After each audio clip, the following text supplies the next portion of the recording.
इस कार्यक्रम के पुण्यार्चक हैं श्रीमान महावीर प्रसाद जी जैन सेठी, श्रीमती शकुंतला जी जैन सेठी, कोटा राजस्थान, खतौली वाली। स्वर्गीय श्री नागराज सगरी स्मरणार्थ, Chinnas residency 32, Seshadri road, Ananda Rao circle, Bengaluru. Shrimati Shobha Nagaraj Sagari, Bengaluru. पुत्री सौभाग्य रेखा मोहन कुमार वडकुद्रे, दामाद श्री मोहन कुमार वडकुद्रे, पौत्री कुमारी निकिता मोहन कुमार वडकुद्रे, पौत्री कुमारी रचिता मोहन कुमार वडकुद्रे, कोल्हापुर। पुत्री सौभाग्यवती प्रतिभा सदन, दामाद श्री सदन कुमार, पौत्री अर्घ्या सदन, पौत्र आगम सदन, बेंगलुरु। पौत्री सौभाग्यवती सची देवी रवि कड़बी, दामाद श्री रवि कड़बी, पौत्र माहिन रवि कड़बी, पौत्री मनस्वी रवि कड़बी, बेंगलुरु। Shri Dinesh Sarvesh Akhilesh Patni, AUM capital, Kolkata.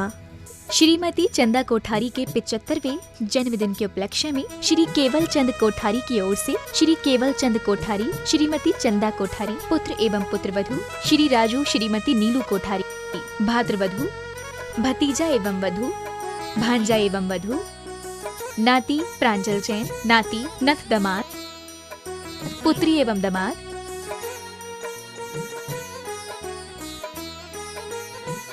पुत्री एवं दामाद, बहनोता, नाती एवं बहू, नातिन, भाभी, भतीजी एवं दामाद, बहन। स्वर्गीय श्री सुरेश चंद जी जैन की स्मृति में धर्मपत्नी राजबाला जैन, पुत्र राजीव जैन, मनोज जैन, पुत्रवधू निधि जैन, लविका जैन, पौत्र सुवंश जैन, हर्षित जैन, पौत्री वंशिका जैन, मेघा जैन, योजना Bihar, Delhi 110092। Firm classic international, SR paper palace.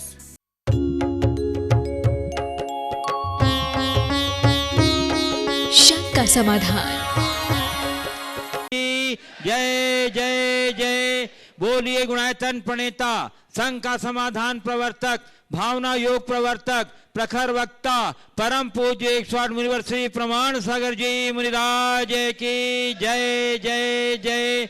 बोलिए परम पूज्य 108 मुनिवर श्री हरह सागर जी मुनिराज की जय जय जय। प्रिय बंधुओं, जैसा कि आप लोग को विदित ही है कि पूज्य देव का मंगल में विहार गुणायतन गुणायतन समय शिखर जी की ओर चल रहा है और बिहार के इस क्रम में पूज्य गुरुदेव का अभी वर्तमान में बिहार प्रांत के क्षेत्र में चल रहा है और आज बिहार प्रांत के क्षेत्र में विचरण करते हुए गुरुदेव गया नगर की पूर्व सीमा पर यहाँ विराजित हैं। राजकीय अंबेडकर आवासीय उच्च विद्यालय मटिहारी दुर्वा गया और यहीं के इस विशाल प्रांगण में आज का संघ का समाधान कार्यक्रम आयोजित है। आज के संघ का समाधान कार्यक्रम में यहाँ उपस्थित स्थानीय नागरिकों का, श्रद्धालुओं का, सभी पदयात्रियों का जो महापद यात्रा में अपना योगदान दे रहे हैं और विभिन्न स्थानों से मैं देख रहा हूँ, हजारीबाग, गया आदि स्थानों से, यहाँ चौपारण आदि स्थानों से भी श्रद्धालु जन आए हुए हैं। हाँ, मंडी बामौरा से आए हुए हैं, सागर से आए हुए हैं और आपको बांदरी से आए हुए हैं। ये सब विभिन्न स्थानों से गुरुदेव के दर्शनार्थी आए हैं, सभी उपस्थित हैं। उन सबों का तथा उन सभी दर्शकों का, श्रद्धालुओं का और श्रोताओं का जो आज यहाँ के आयोजित संघ का समाधान कार्यक्रम सीधा प्रसारण घर बैठे पारस चैनल, जनवाणी चैनल, प्रमाणिक ऐप के माध्यम से देख सुन आनंद ले रहे हैं, उन सबों का मैं महापदयात्रा संघ एवं इस महापदयात्रा के पुण्यार्जक श्रीमती चिंतामणि स्वाई लाल परिवार कन्नौज मुंबई की ओर से हार्दिक हार्दिक अभिनंदन करता हूँ। मैं आपको लिए चलूँ संघ का समाधान की ओर। इसके पूर्व हम लोग सभी मिलकर पूज्य देव के चरण कमलों में त्रिवार नमोस्तु निवेदित करते हुए उनके मंगल में आशीर्वाद से अपने को अभिषिक्त करके साथ करेंगे। तो हाथ जोड़िए, मस्तक झुकाइए और बोलिए मेरे साथ, नमोस्तु गुरुदेव, नमोस्तु गुरुदेव, नमोस्तु गुरुदेव। बोले श्री प्रमाण सागर जी महाराज की।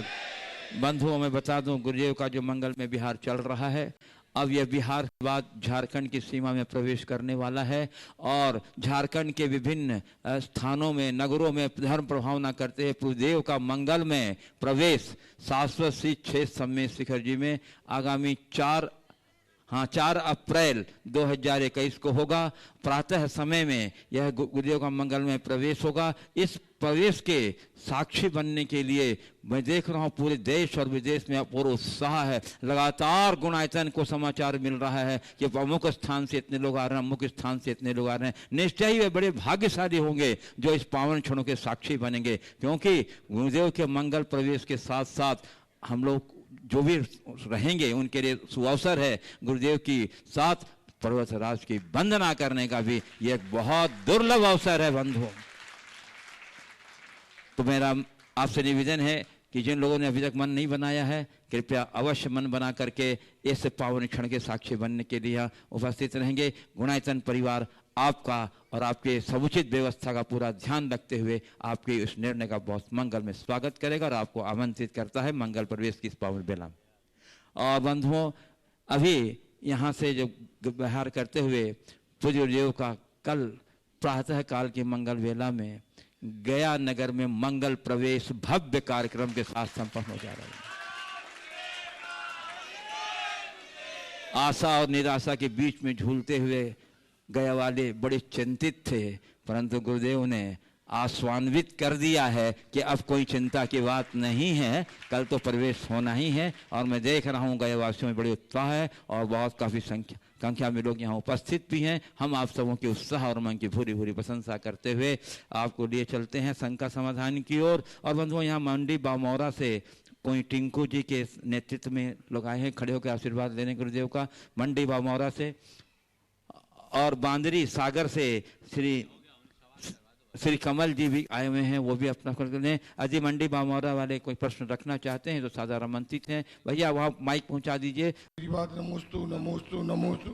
गुरुदेव, मेरा प्रश्न है कि लोग यह जरूर चाहते हैं कि आप बेहतर करें, पर यह कभी नहीं चाहते कि उनसे बेहतर करें। गुरुदेव, खुद से बेहतर बनने का विचार कैसे अपनाएं, जीवन खुशियों से तरबतर हो जाए?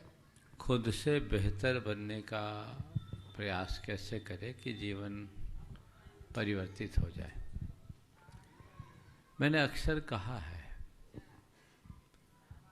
बेहतर करने की बात अच्छी है पर पर्याप्त नहीं। हमें बेहतर करने की जगह बेहतर बनने का प्रयत्न करना चाहिए। जब हमारा प्रयास अच्छा करने की जगह अच्छा बनने का होगा तो जीवन में 4 चांद लगेंगे। हम भीतर से अपने आप को परिवर्तित करें, खुशियों से भरेंगे। औरों से बेहतर करना जहाँ है वहाँ कृतित्व है, और जब हम बनते हैं, होते हैं, वहाँ एक अलग अनुभूति है। तो हम अच्छा करने की जगह अपनी शक्ति अच्छा बनने में लगाएं। बांदरी सागर के और उसके बाद रवि जैन सागर तैयार हैं। पूज्य मुनि श्री के चरणों में बारंबार नमोस्तु।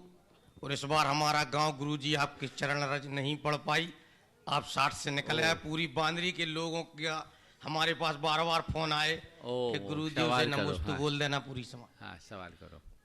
गुरुदेव, मन में शंका है, जो व्यक्ति हमेशा मंदिर जाता है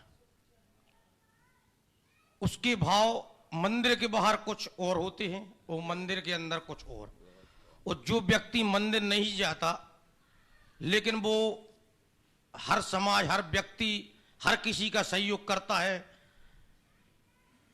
अच्छी उसकी भावना है, हर प्रकार का वो अच्छे काम करता है, तो महाराज जी थोड़ी शंका ये है कि वो श्रेष्ठ है जो 12 महीना मंदिर जाता है और उसके भाव अच्छे नहीं है, वो कि ये मंदिर नहीं जाता वो अच्छे कर्म कर। थोड़ा महाराज जी शंका समान। तुम्हारे प्रश्न का सार ये है कि मंदिर जाकर के भी अच्छा कर्म न करने वाला और दूसरी ओर मंदिर न जाने पर भी अच्छा कर्म करने वाला, दोनों में श्रेष्ठ कौन है? जो नित्य मंदिर पूजा पाठ करता है और उसके बाद अच्छा कर्म नहीं कर पाता, ये उसकी कमजोरी है, दुर्बलता है, और ये चीज़ प्रशंसनीय नहीं है। उन्हें चाहिए कि वो मंदिर जा रहे हैं तो मंदिर का प्रभाव भी अपने जीवन में घटित करे। लेकिन दूसरी ओर जो व्यक्ति मंदिर नहीं जा रहा है, अच्छा कर्म कर रहा है, उसका अच्छा कर्म प्रशंसनीय है, लेकिन ऐसे लोग यदि मंदिर जाना और शुरू कर दे तो और अच्छा हो जाएगा, सोने में सुगंध हो जाएगा। मंदिर जाने से उसके कर्म की शोभा बढ़ेगी घटेगी नहीं। इसलिए ऐसे लोगों को और अच्छा करने की प्रेरणा पाने के लिए मंदिर जाना शुरू कर देना चाहिए। नमस्ते। श्री रवि जैन सागर और उसके बाद गया जैन समाज के सभी हम लोग तैयार रहेंगे, सब एक साथ खड़े हो जाएंगे। नमोस्तु गुरुदेव। गुरुदेव, मेरा एक प्रश्न है। मेरे पास कुछ नहीं था और मैं बहुत शांत था। अब मेरे पास सब कुछ है मगर शांति नहीं है। फिर से बोलो। गुरुदेव, मेरे पास पहले कुछ नहीं था, अब मेरे पास सब कुछ है मगर शांति नहीं है। पहले कुछ नहीं था तो शांति थी, अब सब कुछ है तो शांति नहीं है। तो पहली जैसी जगह जाने का आशीर्वाद दे दूं? दे दो गुरुदेव। गलबल हो जाए। ध्यान रखो, शांति चीज़ों के होने और न होने में नहीं है, शांति मन के संतोष में है। मन में संतोष जगाओगे तभी शांति आएगी। हाँ, चलिए, मैं आमंत्रित कर रहा हूँ गया से पधारे श्री विकास, जोना, नव्या, रयन, संस्कृति, बड़जात्या परिवार गया। और कौन पूछेगा? गुरुदेव के चरणों में हम सभी परिवार वाले सादर नमोस्तु करते हुए बहुत आज गदगद हैं गुरुदेव कि आप हमारे गया की ओर अपना रुख किए हैं। हम गयावासी कई एक वर्षों से आपका इंतजार कर रहे थे गुरुदेव। ओम सवाल कर लो बाबा। हे गुरुदेव, हमारा प्रश्न है कि आजकल देखा गया कि बच्चों में अच्छे संस्कार, धार्मिक और व्यवहारिक संस्कार पढ़ने के बावजूद जब वो शिक्षा के लिए पलायन करते हैं तो उनके सारे संस्कार धूमिल हो जाते हैं। उन्हें कैसी शिक्षा दी जाए, कैसा स्वाध्याय दिया जाए कि ये शिक्षा बरकरार रहे? देखिए, संस्कार और संगति, हमें दोनों का ध्यान रखना चाहिए। हम संस्कारों की जितनी बात करते हैं, संगति पर उतना ध्यान नहीं रख पाते। यदि संस्कारों के साथ संगति का ख्याल रखा जाए तो भटकाव नहीं आए, एक बात। दूसरी बात, हम संस्कारों को गढ़ें, संस्कारों को थोपे नहीं। प्रायः ये होता है कि संस्कारों के नाम पर हम बच्चों को कुछ हिदायतें थोप देते हैं, ऐसा करो वैसा करो, ये मत करो। जबकि हमें करना ये चाहिए कि हम बच्चों के हृदय में ये बात बैठाएं कि क्या मुझे करना चाहिए और क्या मुझे नहीं करना चाहिए। उनके अंदर विवेक जागृत करें, और वो तब संभव होगा जब हम उन्हें बड़े मनोवैज्ञानिक तरीके से बात को समझाएंगे। संस्कार क्या होते मैं बताता हूँ। एक छोटा सा बच्चा था, 2.5-3 साल का होगा। उसके जेब में कैडबरीज थी या 5 स्टार ऐसे एक चॉकलेट थी। मेरी नज़र पड़ी, मैंने पूछा जेब में क्या है? उसने कहा चॉकलेट है। हमने कहा आपको पता है उसमें मैंने सुना एग होता है? उसने कहा महाराज जी अभी आया। फुर्र से बाहर गया। 1-1.5 मिनट बाद वो बच्चा लौट के आया। मुझे जब वो गया तो लगा शायद उसको बुरा लग गया हो इसलिए भागा है। 1-1.5 मिनट बाद वो वापस आया। मैंने पूछा कहाँ गए थे? बोले मेरा चॉकलेट फेंकने। चॉकलेट फेंकने? बोले क्यों? बोले महाराज जिसमें एग है उसको क्यों खाना?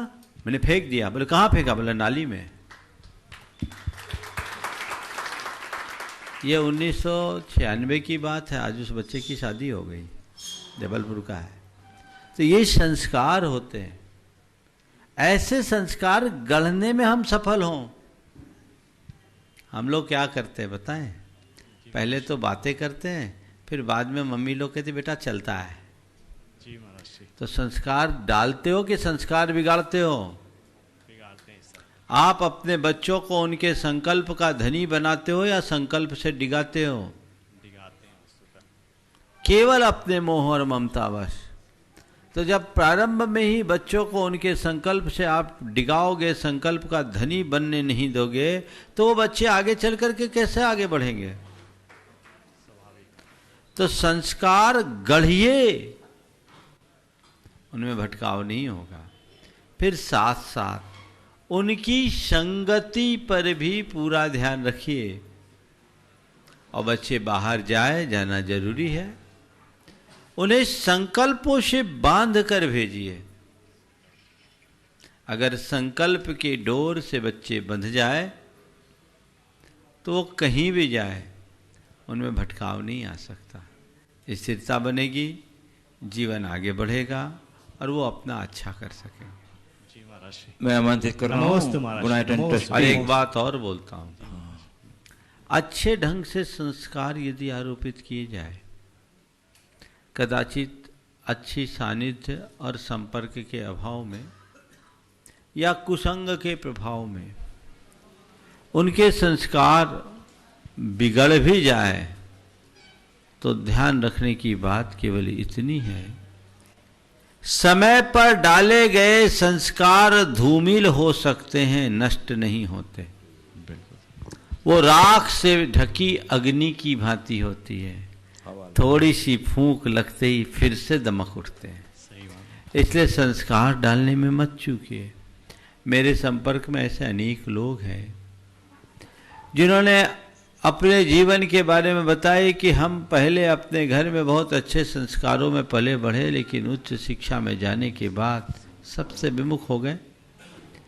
और कई लोग जो बड़े बड़े सरकारी अधिकारी हुए, बोले हमारी नौकरी पेशा की ज़िंदगी अलग, लेकिन हम लोगों के संपर्क में आने के बाद महाराज वो संस्कार फिर से जग गए। ऐसे ऐसे लोग जो 55 और 60 साल की उम्र में बदले हैं, और बदले हैं तो एकदम पूरी तरह बदल गए। ये क्यों बदलाव आता है? ये बचपन के संस्कारों का प्रभाव होता है। तो हमें संस्कारों के प्रति अत्यंत गंभीर होना चाहिए और उसी अनुरूप कार्य करना चाहिए। आपके उपदेश हम सभी के लिए लाभकारी हो। मैं आमंत्रित कर रहा हूँ गुणायतन ट्रस्टी गुणायतन कोषाध्यक्ष श्री अंजय जी मेरा साकेत गया बिहार, और उसके बाद तैयार रहेंगे और कौन है? नमोस्तु महाराज जी। विजय कुमार जी कासलीवाल इसके बाद तैयार रहेंगे। नमोस्तु गुणायतन ट्रस्टी श्री विजय जी कासलीवाल। नमोस्तु।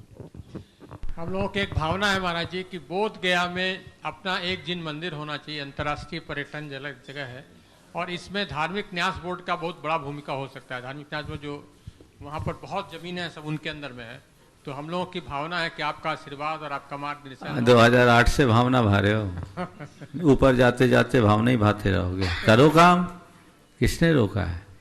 हमारे चतुर्मास में भी भावनाएं थी।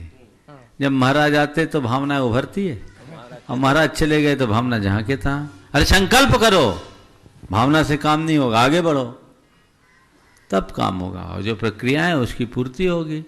वो हमारे चतुर्मास में भी तो बहुत बढ़ चढ़ करके बात आई थी, कुछ पहल भी हुई थी।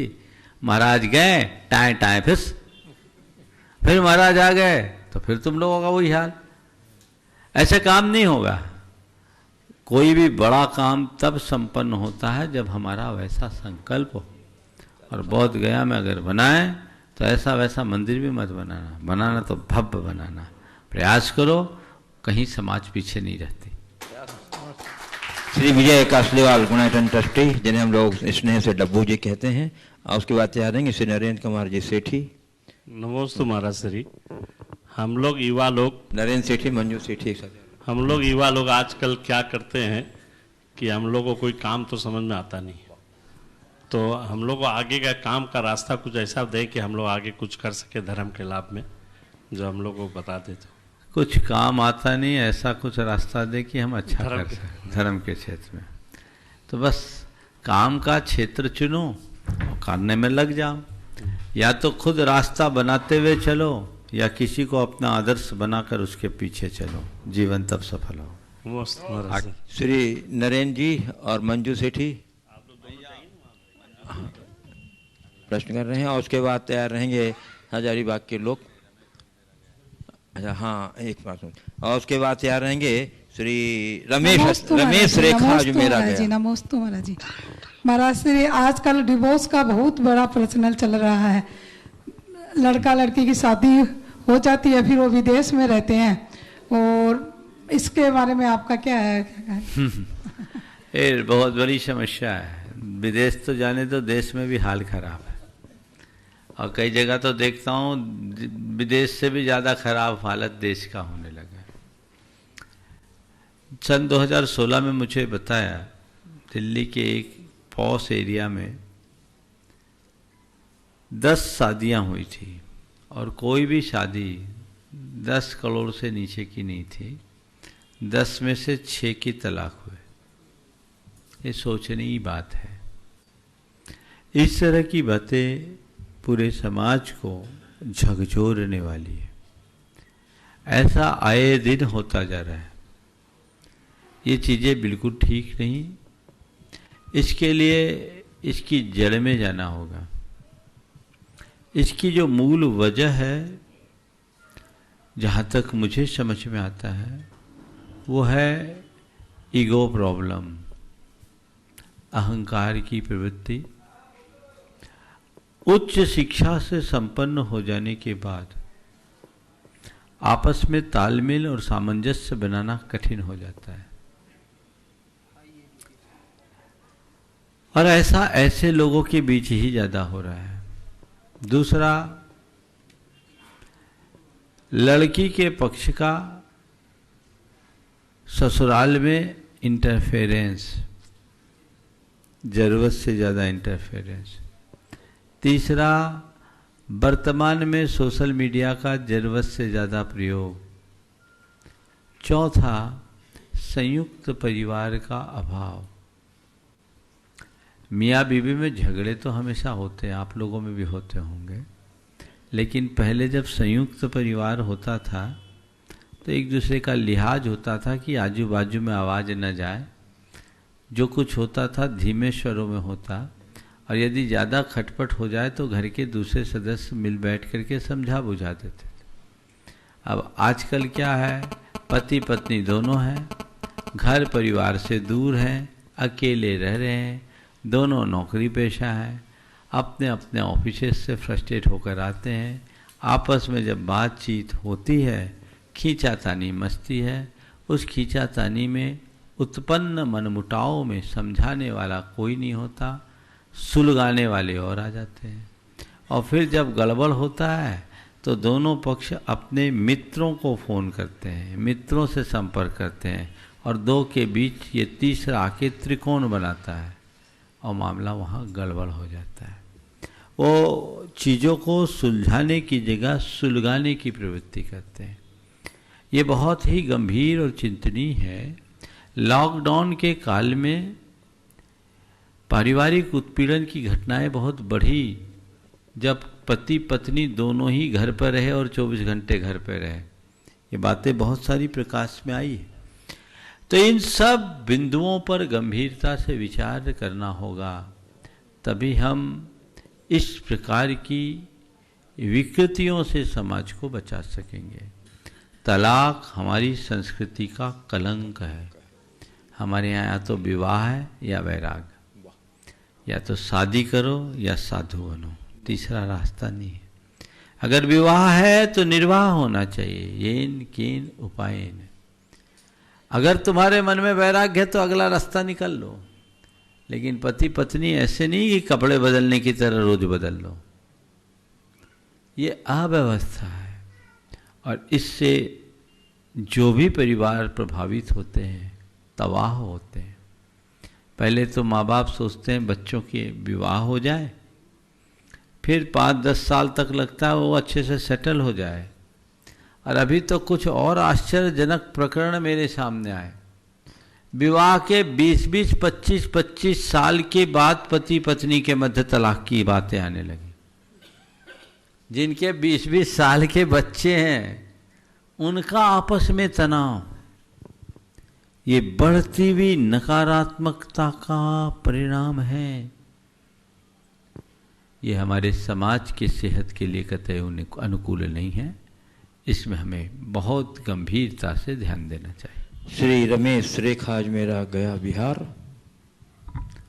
ओम पीछे पीछे नहीं है, नहीं है, नहीं है। चलो अगला। बंधुओं, देख रहा हूं कि जो जो झारखंड की सीमा नज़दीक आती चली जा रही है, झारखंड वासियों की सक्रियता भी बढ़ती चली जा रही है। खासकर हजारीबाग वालों में तो बहुत ज़्यादा सक्रियता दिख रही है। ऐसा कोई दिन नहीं है कि हजारीबाग से यहाँ प्रतिनिधि नहीं आ रहे। आज भी हजारीबाग समाज के संयुक्त महामंत्री श्री सुबोध जी सेठी के नेतृत्व में हजारीबाग से विशाल संख्या में लोग उपस्थित हुए हैं। आप अपने स्थान से ही खड़े होकर के गुरुदेव के चरणों में नमोस्तु नमन कर दीजिए और मैं क्रम से नाम बुला रहा हूं, आप अपना प्रश्न पूछते जाइएगा। एक बार बंधु हजारीबाग वालों के उत्साह के सम्मान में तालियों के योगदान देकर मैं सम्मान कर दीजिए। प्रश्न के लिए मैं आमंत्रित कर रहा हूं। प्रथम प्रश्न के लिए श्रीमती शशि सेठी हजारीबाग। सुबोध जी सवाल करना आपको कोई? हाँ शशि सेठी, सुबोध सेठी। हाँ नमस्ते महाराज जी। महाराज जी, मनुष्य की बलवत्ता और कर्मठता का मापदंड शारीरिक क्षमता है या बौद्धिक क्षमता? देखिए, बलवत्ता और कर्मठता का असली मापदंड शारीरिक क्षमता नहीं, बौद्धिक क्षमता मानना चाहिए। यदि हम शारीरिक क्षमता को बलवत्ता या कर्मठता का प्रमाण माने तो हमसे ज़्यादा बल तो हाथी घोड़े में है, उनको हमसे बलवान मानना चाहिए, पर वो उस अर्थ में नहीं देखे जाते। तो बुद्धि का बल सबसे बड़ा बल है। बुद्धिर्बलम सर्वश्रेष्ठ बलम। तो बुद्धि के बल को, बौद्धिक बल को हमें अपने जीवन की कर्मठता का आधार मानना चाहिए। श्रीमती आशा विनायकिया, गुणायतन ट्रस्टी हजारीबाग। आशा सुबोध जी पूछेंगे? ठीक है, पूछ लीजिए भैया। मैं समस्त हजारीबाग दिगंबर जैन समाज की ओर से महाराज जी के चरणों में सशत नमन करता हूँ और हजारीबाग की जो भावना है वो 2 पंक्तियों में मैं कहना चाहता हूँ। पंक्ति नहीं, जल्दी जल्दी बस 2 पंक्ति महाराज जी। हाँ। साज नहीं आवाज अभी बाकी है, साज नहीं आवाज अभी बाकी है, छेड़ दे जो राग तरनुम का वो आवाज अभी बाकी है। 8 वर्ष बीत गए तो क्या, 8 वर्ष बीत गए तो क्या, अभी हजारीबाग में महाराज श्री का प्रवासा होना बाकी है, अभी हजारीबाग में महाराज श्री का प्रवासा होना बाकी है। मैं 2 शब्दों में कहता हूं जो मेरी भावना है, सवाल का समाधान का। कुछ लोग 7 मांगने पर 70 देते हैं, कुछ लोग 7 मांगने पर 70 देते हैं, कुछ लोग फूल मांगने पर पत्थर देते हैं।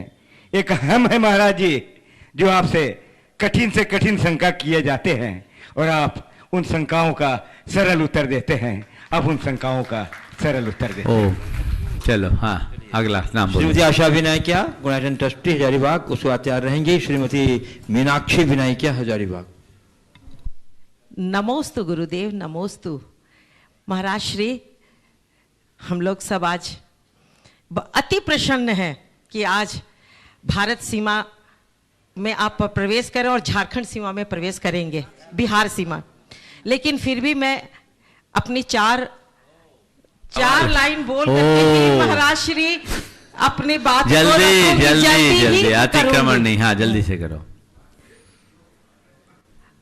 चल के तुझे मैं लेके चलूं उस हजारीबाग तले, जहां जन्म हुआ गुरुवर तेरा, जिस बाग में तुम थे खिले।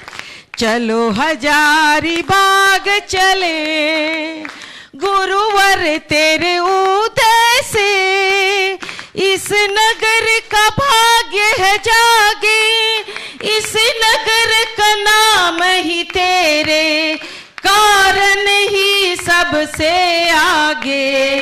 तेरी राह तके वो शावक जन तुम जिनको छोड़ चले, जहां जन्म हुआ गुरुवर तेरा, उस बाग में तुम थे खिले। चलो हजारीबाग चले, चलो हजारीबाग चले। 4 पंक्ति हो गई। हाँ। नमोस्तु गुरुदेव, क्षमा चाहती हूँ। दुर्लभ मनुष्य जीवन पाने के बाद भी इसकी दुर्बलता का एहसास क्यों नहीं होता?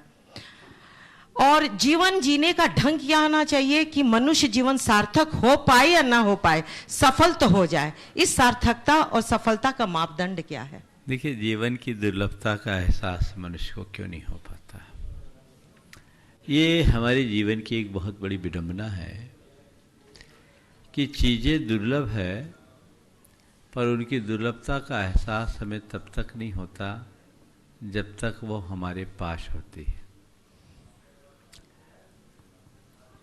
चीज़ें जब हमारे हाथ से खोने लगती है तब हमें उसके मूल्य का पता लगता है। हम 24 घंटे अनवरत श्वास लेते और छोड़ते हैं। हमारी श्वासें हमारे जीवन में कितना महत्व रखती है इसका तो हम सबको पता है, बहुमूल्य है। लेकिन हमें कभी इसका एहसास होता है कि हमारी सांसें बड़ी दुर्लभ है, बहुत मूल्य है। इसका एहसास तब होता है जब सांस अवरुद्ध होने लगती है। बत्ती सी मुंह में है, एक बार भी जीभ वहां नहीं जाती, पर दांत टूट के बाहर चले जाए तो दिन भर जीभ वहीं जाती। क्या बात है।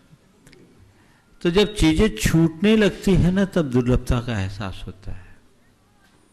मनुष्य जीवन की दुर्लभता का आभास उन्हें होता है जो अपने जीवन को व्यर्थ खोते हैं और अंतिम पायदान में रहते हैं। शरीर अशक्त होता है तो लगता हाय मैंने अपने जीवन में कुछ नहीं किया, अब तो मैं परवश हो गया, मैं लाचार हो गया, बेबस हो गया, मैं कुछ करने लायक नहीं रहा, मैंने जीवन खो दिया, मैंने जवानी खो दी। यदि एहसास पहले हो जाए तो जीवन का काया पलट हो जाए। तो उस एहसास को जगाने के लिए क्या करें? औरों के जीवन को देखें और अपने जीवन की दुर्लभता का हर पल आभास करें, भावना भाए, तब हमें मनुष्य जीवन की दुर्लभता का बोध होगा। दूसरी बात आपने पूछा है, ऐसा करें कि हमारा जीवन सार्थक हो या ना, सफल जरूर हो जाए। और आपने सार्थकता और सफलता का प्रति मापदंड क्या है, यह पूछा है। देखिए, जीवन को सार्थक होना और सफल होना मेरे अर्थ में एक ही है। सार्थक होने का मतलब है जीवन के प्रयोजन को प्राप्त करना, और सफल होने का मतलब है जीवन के फल को प्राप्त करना। अर्थ और प्रयोजन में कोई अंतर नहीं। हमने मनुष्य जीवन पाया और मनुष्य जीवन को पाकर के जीवन के मूलभूत अर्थ को प्राप्त नहीं किया तो हमारा जीवन व्यर्थ हो गया। व्यर्थता विफलता का आधार है। तो जीवन को सफल बनाए। सफलता का अर्थ ये नहीं है कि हम खूब धन पाले, खूब प्रतिष्ठा पाले, खूब प्रभाव पाले। ये तो सफलता के बाहरी प्रतिमान है। वस्तुतः जीवन की सफलता का आधार जीवन मूल्यों को आत्मसात करना है। अगर मनुष्य जीवन पाकर हमने उन्हें आत्मसात नहीं किया तो ये हमारे लिए व्यर्थ है। एक आचार्य ने जीवन की सफलता पर बहुत सुंदर दृष्टिकोण प्रकट किया है। वे कहते शांतम तुष्टम पवित्रम च आनंदम इति तत्वतः जीवनम जीवनम प्राहु भारतीय सुसंस्कृतो। जिसके जीवन में शांति है, तुष्टि है, पवित्रता है और आनंद है, भारतीय संस्कृति में वही जीवन जीवन है, बाकी सब बेकार है। इसी में सार है। तो देखो, अपने जीवन को सफल बनाना चाहते हो, सार्थक बनाना चाहते हो, तो मेरे जीवन में शांति है या नहीं, तुष्टि है या नहीं, पवित्रता है या नहीं, आनंद है या नहीं, ये जीवन के मूलभूत आधार है। यदि ये घटित हो गए, हमारा जीवन धन्य होगा। श्रीमती मीनाक्षी विनायक हजारीबाग उस तैयार रहेंगी। श्रीमती एकता अजमेरा हजारीबाग। पूज्य गुरुदेव के चरणों में मेरा बार बार नमोस्तु नमोस्तु नमोस्तु। गुरुदेव, ऐसा देखा गया है कि किसी भी चीज की बारंबारता से उसके प्रति चाहत घटने लगती है, मन उबने लगता है।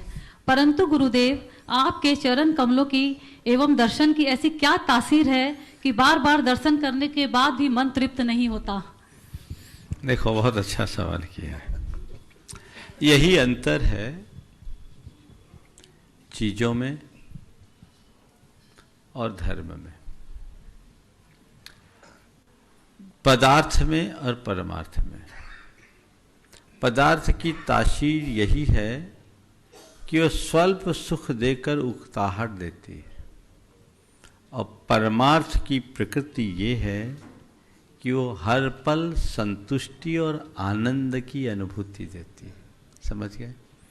आपने पूछा है कि औरों को बार बार संपर्क में जाने से या और चीज़ों का उपभोग करने से उकताहट होती है, बोरियत होती है, लेकिन आपके पास आने में ऐसा क्या है? तो देखो, हम एक बात और बोलते हैं आपकी भाषा में, दिन भर मोबाइल का यूज करते हो ना, तो उससे मोबाइल डिस्चार्ज हो जाता है, होता है ना, बैटरी से चलता है, डिस्चार्ज हो जाता है। लेकिन जब पावर पॉइंट में लगाते हो तो मोबाइल चार्ज होता है कि डिस्चार्ज? समझ गए? तो तुम लोग सारी दुनिया में अपनी बैटरी को कंज्यूम करते हो और संतों के पास आकर के चार्ज करते हो। तो जहाँ जो चार्जिंग पॉइंट है वहाँ फ्रेशनेस तो आना ही है, समझ गए ना? पर एक बात बोलूं, चार्ज उसी की बैटरी होती है जिसकी कनेक्टिविटी ठीक होती है। अगर कांटेक्ट लूज हो ना तो पिन में लगने के बाद भी हाल वही होता है ना? चलिए, श्रीमती एकता अजमेरा हजारीबाग, और उसके बाद तैयार रहेंगी इसमें शोभा विनायक हजारीबाग। नमोस्तु गुरुदेव, नमोस्तु नमोस्तु। आचार्य श्री, मेरा प्रश्न ये है, आचार्य श्री नहीं महाराज, गुरुदेव, हाँ। गुरुदेव मेरा प्रश्न ये है कि धर्म क्या है? क्या जिनवानी पढ़ना ही धर्म है? क्योंकि आज के जनरेशन में लोग जिनवानी पढ़ने को धर्म नहीं मानते, बल्कि किसी के लिए अच्छा करना या अच्छा सोचना और सबके लिए समर्पित रहने को धर्म कहते हैं। तो क्या ये सही है? निश्चित, अच्छा करना, अच्छा सोचना, सबके लिए समर्पित रहना धर्म है। पर ये बताओ, जिनवानी पढ़ना अधर्म है क्या? नहीं। पर हाँ, केवल जिनवानी पढ़ना ही धर्म नहीं है। जिनवानी पढ़ करके जो करने योग्य है वो करना, वही सच्चा धर्म है। जिनवानी हम धर्म के लिए पढ़ते हैं, जिनवानी को ही धर्म नहीं मानो। जो पढ़े उसे अपने जीवन में गढ़े।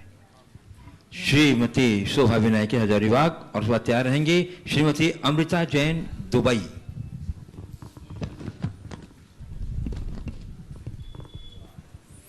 तो बोलो। जैन कुल में जन्म लेकर भी आत्मबोध से हम वंचित क्यों रहते हैं? बहुत अच्छा सवाल है। जैन कुल में जन्म लेकर के भी आत्मबोध से वंचित क्यों है, ये सवाल लोगों को खुद से करना चाहिए। कि ऐसी जगह हमने जन्म लिया जहां हमें बचपन में ही वैराग्य का पाठ पढ़ाया जाता है, जहां लोरियों में ये बात सुनाने की परिपाटी रही कि शुद्धोसी बुद्धोसी निरंजनोसी संसार माया विनर्गतोसी, स्वयं शुद्ध सिद्धम की बात जहां कही जाती थी, आजकल धीरे धीरे ये चीजें कम होने लगी। लोग दुनियादारी की बातों में उलझने लगे। जैन कुल में जन्म लेना और जैनत्व से अपने आप को जोड़ना, इसमें बहुत अंतर है। जैन कुल में जन्म लेना बहुत सामान्य बात है, लेकिन जैनत्व से अपने आप को जोड़ पाना बहुत दुर्लभ है। लोगों को चाहिए कि वो अपने आप को जैनत्व से जोड़े और जैन कुल में जन्म लेने की सार्थकता को उद्घाटित करे। आत्मबोध के बिना कल्याण नहीं होगा।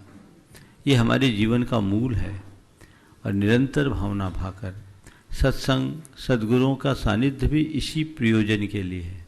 यदि ये हमारे जीवन में घटित होगा तभी हम कुछ अच्छा कर पाएंगे। श्रीमती अमृता जैन दुबई, और उसके बाद तैयार रहेंगे श्री हरीश जी जैन कागजी दिल्ली। गुणायतन ट्रस्टी श्री हरीश जी कागजी दिल्ली। द्वय गुरुओं के चरणों में बार बार नमोस्तु। महाराज जी, मुझे एक क्वेश्चन है कि स्त्री पर्याय छेद करके फिर से बोलिए।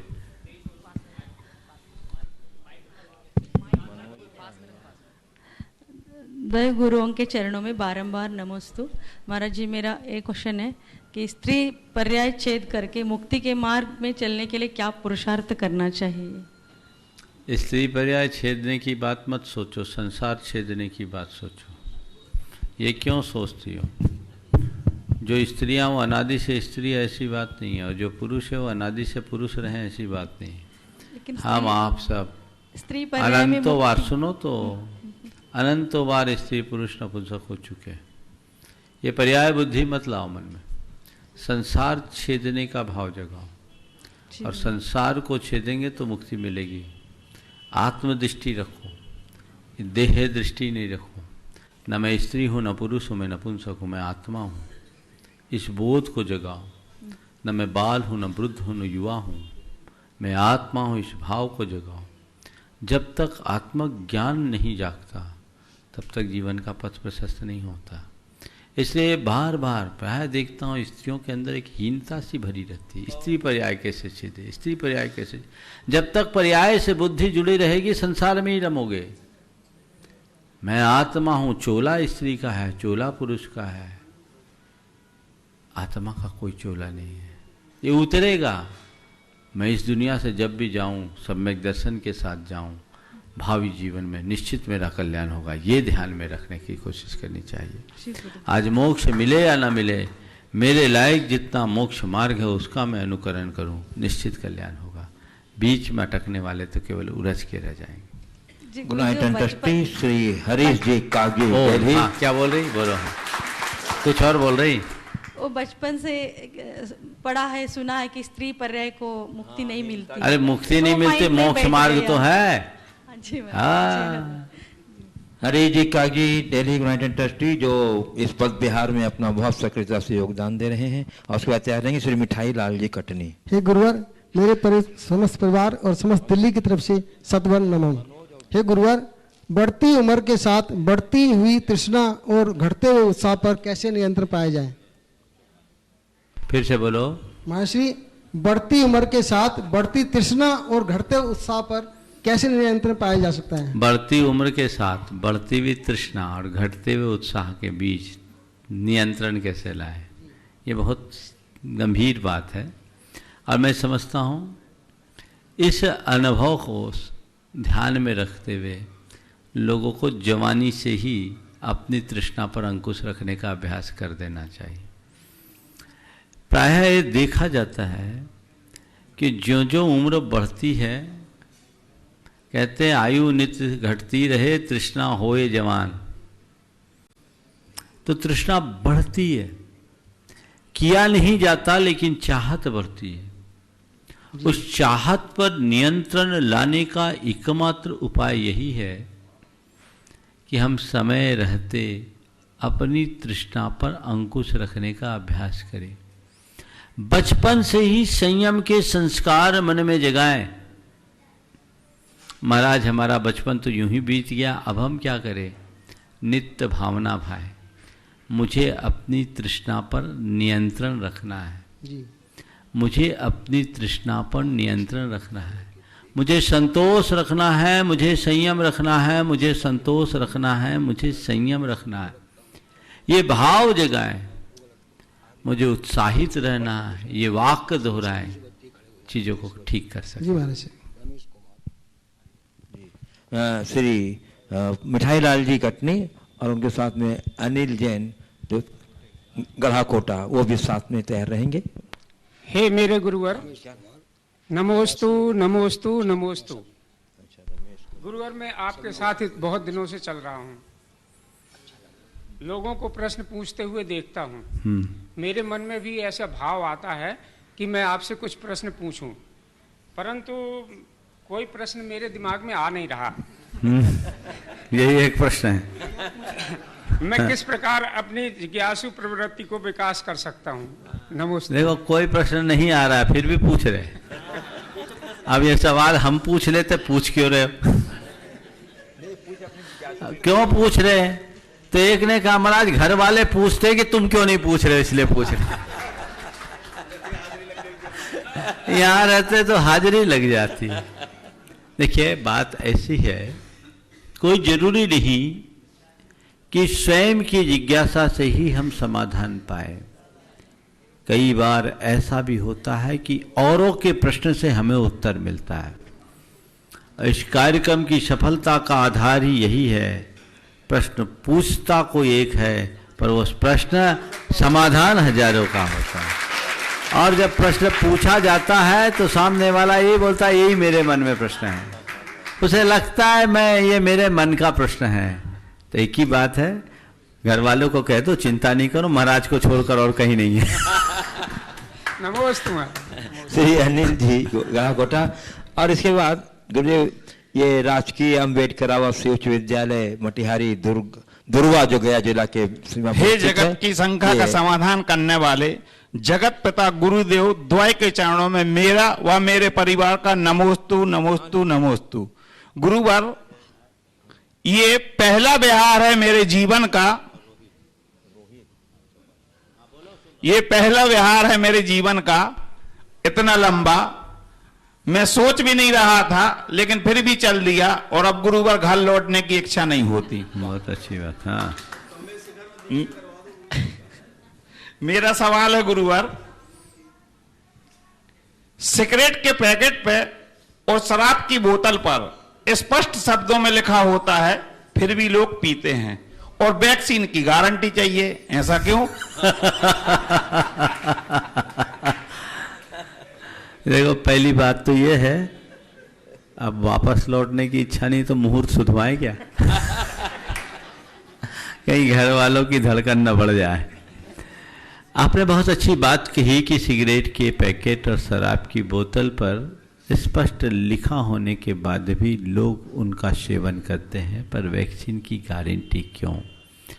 मनुष्य के जीवन की यही सबसे बड़ी दुर्बलता है कि बुराइयों के प्रति वो सहज आश्वस्त होते हैं, अच्छाई के प्रति उन्हें आश्वस्त करना पड़ता है। यही बदलाव आ जाए कि बुराइयों का आकर्षण घटे और अच्छाइयों के प्रति उत्साह जगे तो जीवन बदल जाए।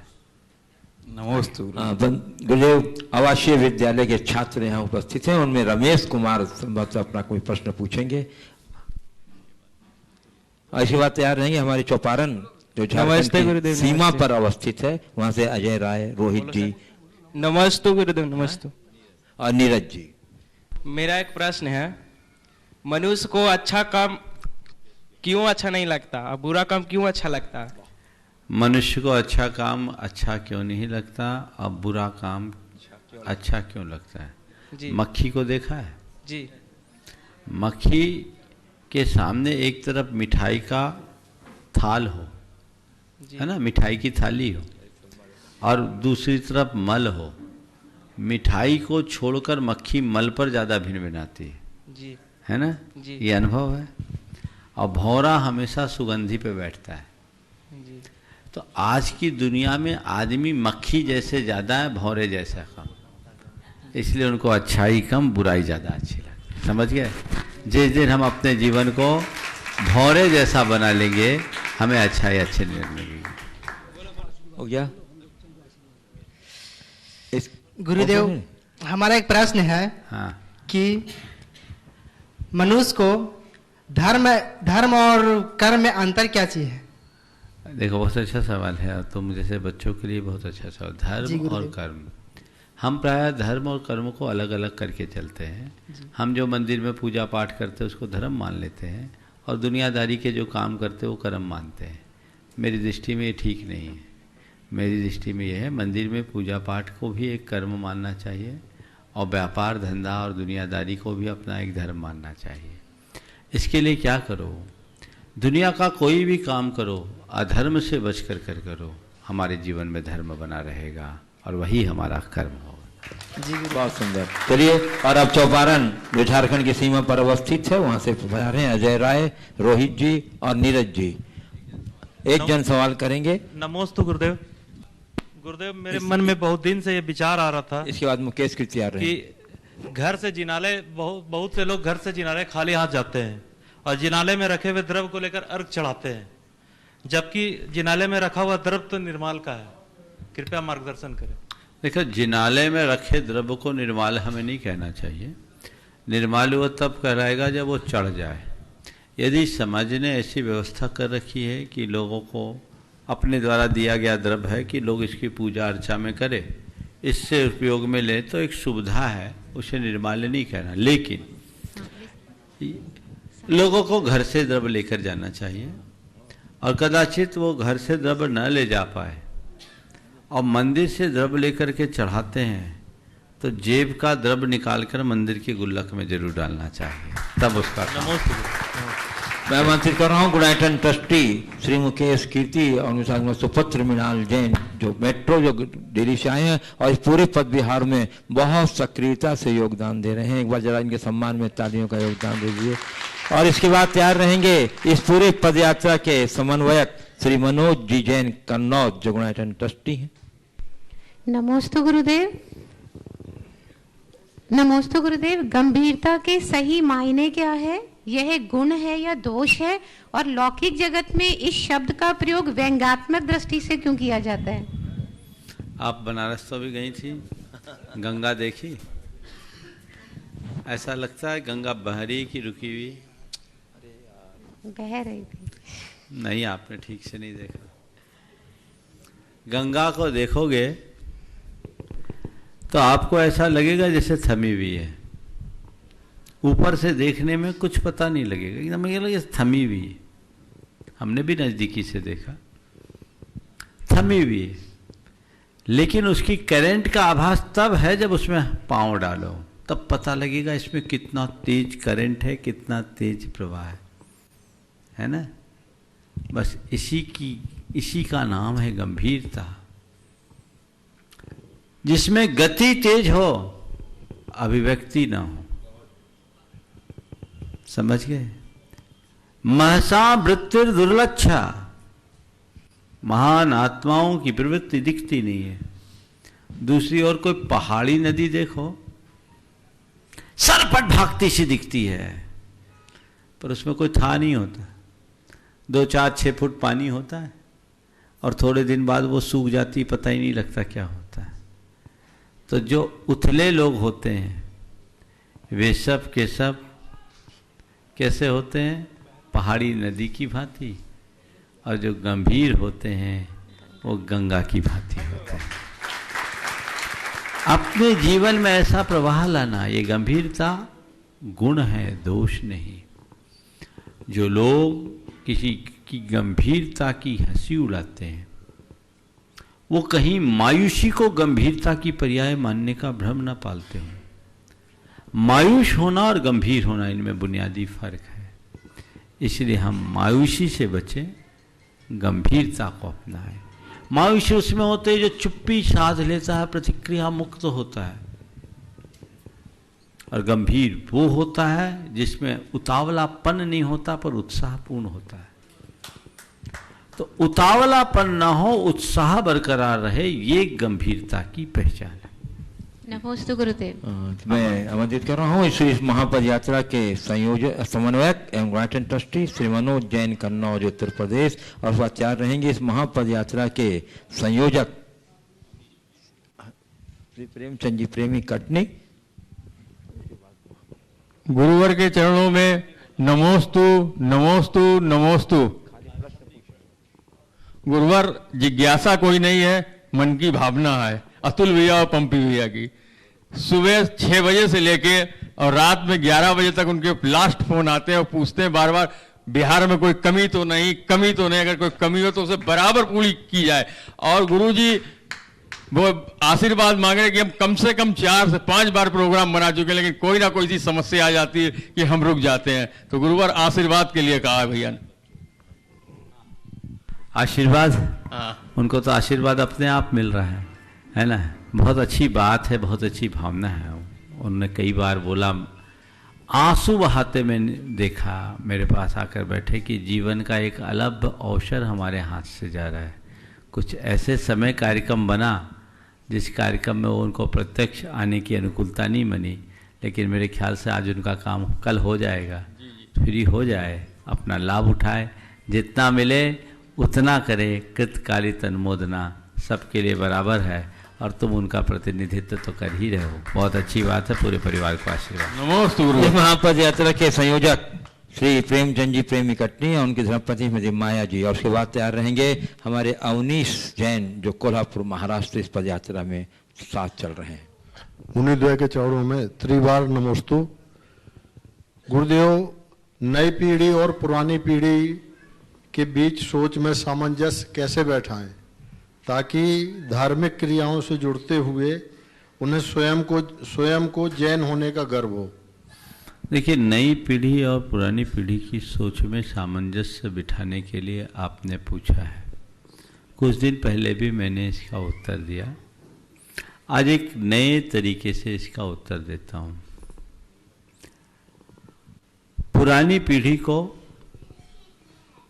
आज की पीढ़ी की शक्ति का एहसास होना चाहिए और नई पीढ़ी को पुरानी पीढ़ी के अनुभव का लाभ लेना चाहिए। विडंबना ये है कि पुरानी पीढ़ी को नई पीढ़ी के ऊपर भरोसा नहीं है और नई पीढ़ी के मन में पुरानी पीढ़ी के प्रति श्रद्धा नहीं है। जब तक भरोसा और श्रद्धा का अभाव होगा तालमेल नहीं बनेगा। समझ गए? हमें तालमेल बिठाने का प्रयास करना चाहिए। कन्हैयालाल विश्व प्रभाकर की कुछ पंक्तियां हैं जो इस संदर्भ में बहुत ही उत्प्रेरक है और ये बताती है कि दो पीढ़ियों के मध्य क्या दृष्टिकोण होना चाहिए। ओह, मैं नहीं होता तो तुम्हें कौन पूछता।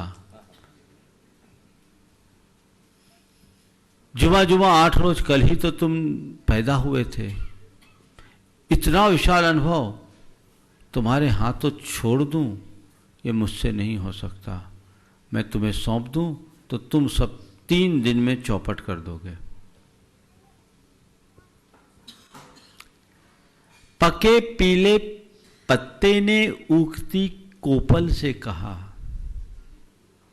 बहन तुम आराम से यहां खिलो और खेलो।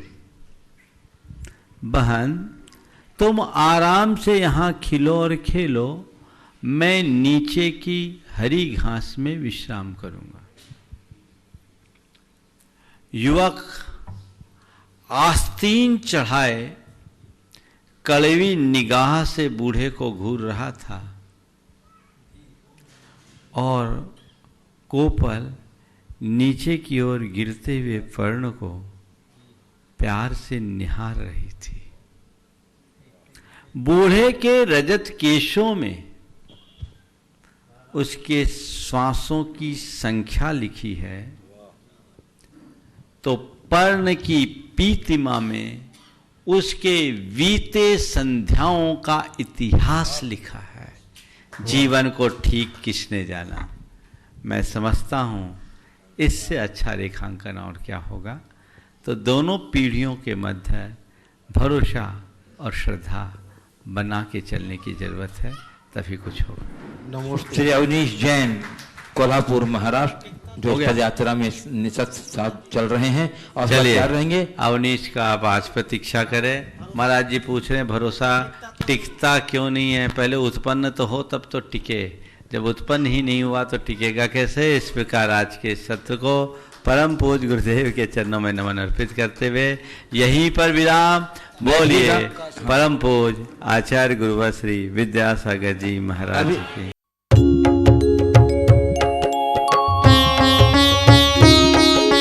का समाधान। इस कार्यक्रम के पुण्यार्चक थे श्रीमान महावीर प्रसाद जी जैन सेठी, श्रीमती शकुंतला जी जैन सेठी, कोटा राजस्थान, खतौली वाली।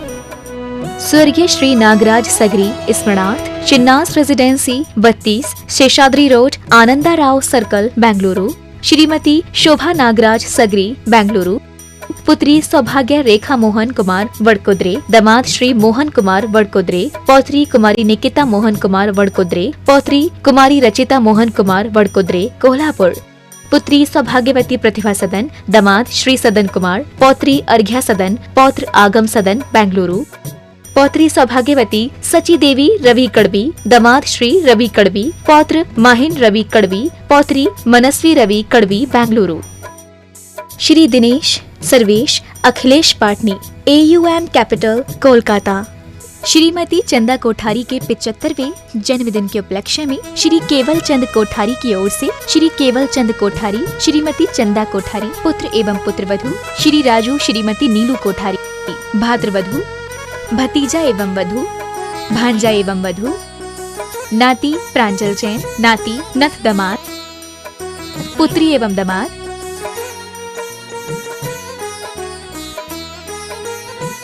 पुत्री एवं दामाद, बहनोता, नाती एवं बहू, नातिन, भाभी, भतीजी एवं दामाद, बहन स्वर्गीय श्री सुरेश चंद्र जी जैन की स्मृति में धर्मपत्नी राजबाला जैन, पुत्र राजीव जैन, मनोज जैन, पुत्रवधू निधि जैन, लविका जैन, पौत्र सुवंश जैन, हर्षित जैन, पौत्री वंशिका जैन, मेघा जैन, योजना Bihar, Delhi 110092। Firm classic international, SR paper palace.